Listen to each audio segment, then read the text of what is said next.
Amigos, regresamos con Alma Alcaraz, secretaria general en función de presidenta del Comité Ejecutivo de Morena en el estado de Guanajuato. Y ya tomó protesta Andrés Manuel López Obrador y tuviste la fortuna de estar ahí. Sí. Cerca de esta entrega histórica de la comunidad indígena que le dio el bastón de mando a Andrés Manuel López Obrador. ¿Cómo viste toda esta protesta en el recinto legislativo? Que ya no iban los presidentes. Y de hecho entraban encubiertos, gritaban y se iban. Así es, mira, yo creo que fue como todo lo que ha sido y todo lo que ha hecho el licenciado Andrés Manuel López Obrador ha sido histórico, ¿sí? La toma así como la votación, fue una votación, como tú lo mencionabas al principio, histórica en el país, la toma de protesta pues no tenía que ser menor, ¿verdad? Fue histórica también, fue impresionante. El discurso que da en los dos lugares fue sumamente interesante, conmovedor, te llegó por todos lados, ¿no? La parte sentimental, en la parte cognitiva, yo creo que entró por todos los poros del cuerpo, ¿no?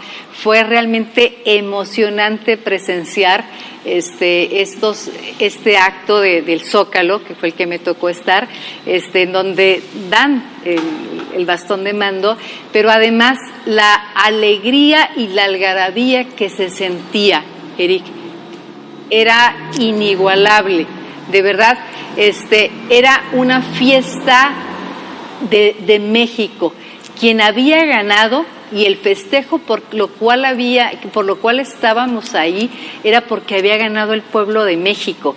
Ya no habían ganado los poderes fácticos, ya no había ganado Televisa, ya no había ganado la compra del voto, ya no ganó nada de eso, no pudo contra este movimiento. Entonces la algarabía que había ahí era tremenda y la energía que se sentía era impresionante. De verdad, algo histórico también. Y bueno, pues el Zócalo lleno, no podías ni caminar, pero era fue una fiesta preciosa, muy, muy linda. Y no escatimó el discurso, dijo todo. Así es, y también el discurso de ahí, bueno, también fue impresionante, ¿no? Igual que fue acá en la Cámara de Diputados. Oye, y a pesar de todo esto, bueno, le heredan la deuda pública más grande en 25 años a Andrés Manuel López Obrador. Así es. Y hay muchos reclamos de que baje la gasolina inmediatamente. Sí, mira, aquí hay un gran tema. Por un lado, hay especialistas que salen a decir a los medios de comunicación de manera muy irresponsable que le están entregando un país con finanzas sanas. ¿Sí los has escuchado, sí. Eric?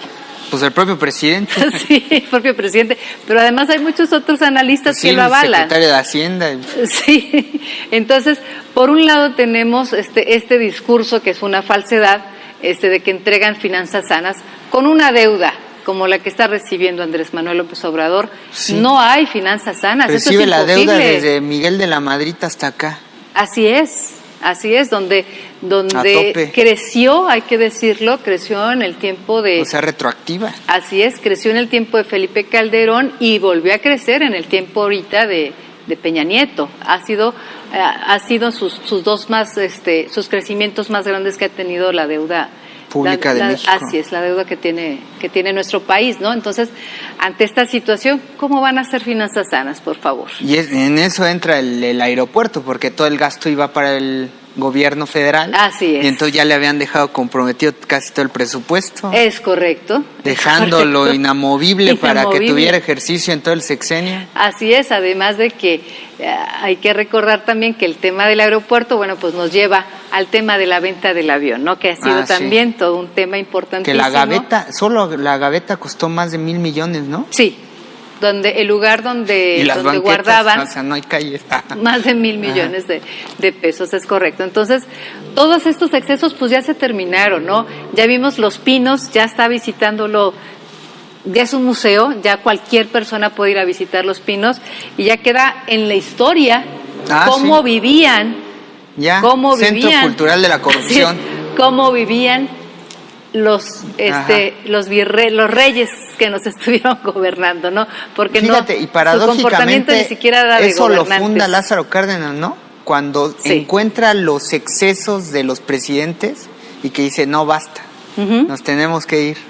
Y funda Los Pinos para que tuvieran una modernidad, una ¿no? justa medianía, ¿no? Como dice y luego se Benito convirtió Juárez. eso en una opulencia, en un palacio, así es que ahorita... Con las cabañas de Fox. Sí. Así es, gracias al licenciado Andrés Manuel López Obrador, eso ya se acabó, esa opulencia ya se acabó, y en estos momentos ese lugar de Los Pinos está abierto para todo el público en general, que pueden ir a ver cómo vivían de manera... En un exceso de abuso. Sí, excéntrica. De una manera excéntrica quienes nos gobernaron. Ajá. Oye, entonces ocurre toda esta política de austeridad de Andrés Manuel López Obrador, vende el avión, vende la gaveta, reduce salarios, se alzan políticos enojados, los ministros de la Corte, diciendo no nos vamos a bajar los salarios, y muchos de los logros legislativos son porque están defendiendo que no se ajusten salarios ni se reduzcan estos gastos. Pero el país vive una depreciación del peso en más del 50%. Hay una devaluación impresionante, la deuda, además, que carga el Estado mexicano. Entonces, ocurre la política de austeridad. Y aquí en el estado de Guanajuato implementan impuestos sobre la nómina, un incremento, regresan la tenencia y empiezan a implementar estas medidas para recaudar más dinero de los trabajadores. Fíjate que aquí nosotros lo que vemos, y hay que dejarlo muy claro, estamos en el estado de Guanajuato, la isla azul y el reducto que le queda al PAN, hay que decirlo, el reducto es lo último que les queda y que va a ser por muy poco tiempo. Eso significa reducto. Quiere decir que vamos por Guanajuato. En este reducto del PAN, lo que vemos son que vamos por caminos totalmente diferentes. Mientras que el licenciado Andrés Manuel López Obrador trae toda una política de austeridad a nivel nacional, nosotros lo que vemos aquí es una política de continuar con los negocios y con el despilfarro de los recursos públicos. Ajá. ¿Sí? ¿Cómo es posible que en este momento estén queriendo aumentar al 2.5% el impuesto sobre la nómina y quieran retomar el tema de la tenencia con la justificación de que van a ser a carros de más de 500,000 pesos, ¿no? Ajá. ¿Por qué entonces no se reducen el sueldo los altos funcionarios?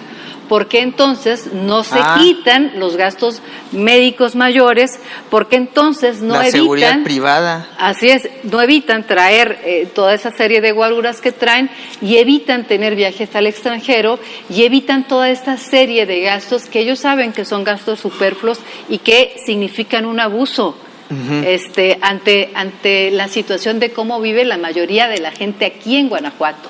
Porque aquí en Guanajuato tenemos casos de pobreza y pobreza extrema tremendos. Sí, los contrastes simplemente en León son terribles. Hay una parte que vive muy bien, pero el resto de la ciudad, así es que es muy reducida, que es lo que tú alcanzas a ver cuando vas a León, pero visitas las colonias, pasas una calle. Los centros comerciales, sí. ¿No? Así es, pero el resto de la población vive en extrema pobreza y en pobreza extrema. Incluso León ocupa el cuarto lugar en el grado de pobreza a nivel nacional, ocupa un cuarto lugar. Y en drogadicción igual, ¿no? En drogadicción ocupa el primer lugar, León. El primer lugar, sí. Y eso ya tiene años, eso del primer lugar. Fíjate. Sí, entonces, es una situación de contrastes, porque por un lado y vemos... votan por el mismo alcalde. Votan por el mismo alcalde, así es. Ves y vas por la carretera, desde que entras a este estado, hay bardas pintadas de azul por todos lados, hay una propaganda tremenda donde te están induciendo al PAN y el PAN y el PAN y el PAN es lo máximo. Hay una imagen que se vende al exterior, Eric, del país, donde Guanajuato es el estado de las oportunidades. El alcalde de Guanajuato, no en balde, representa esos pronunciamientos, no por que esté disperso ni esté distraído. No. O sea, sí, él ve el mundo así, no hay pobreza. Así es. Pues claro que solo existen mis amigos y yo. Exactamente. Entonces, pues ahí es donde te das cuenta de dos cosas, ¿no? Uno, la soberbia que tiene el PAN. Pero que no hay una percepción clara de la realidad.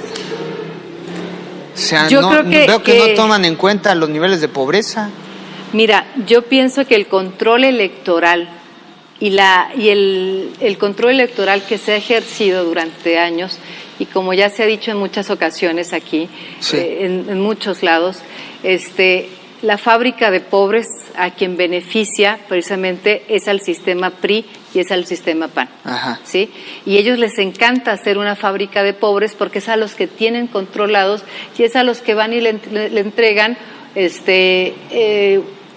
un cuarto, les fabrican un cuarto, les entregan un pedazo de lámina, les entregan un calentador solar, les entregan una estufa, dádivas. Y con eso ya tienen ellos su control. Ese control y ese el mentado y el famoso voto duro, ¿no? ¿Con quién? Con estas personas que ellos mismos se encargan de empobrecer para el día de mañana irles a pedir el voto. Es una situación sumamente perversa, ¿no? Y justamente hay un grupo de empresarios que sale a comunicar estas medidas de parte del gobierno y no el propio gobierno. ¿Qué opinas al respecto? Bueno, que aquí esto es toda una estrategia, obviamente, para que no se golpee al gobierno y obviamente, y sin ofender a ninguna figura, sí, pero se entiende perfectamente que estas medidas de aumentar los impuestos y que están avaladas por los empresarios, bueno, pues no te habla otra cosa más que el hecho de que hay arreglos y de que haya acuerdos de entrega de obras, contratos y no sé qué más.